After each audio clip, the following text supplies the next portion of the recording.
এবার আমি যে কথাটা বলবো, এই কথা তো শুনলে পারে বেশিরভাগ মানুষ আমায় জুতো নিয়ে তাড়া করবে। আসলে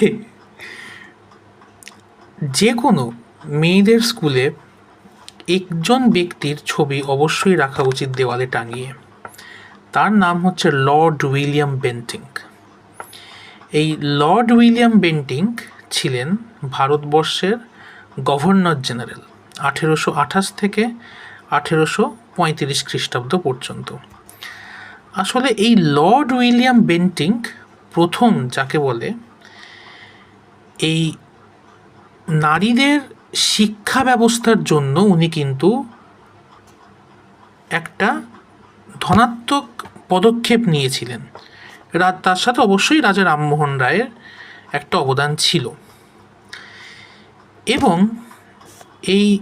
তিনি কিন্তু এই সতীদাহ প্রথা নিষিদ্ধ করেছিলেন।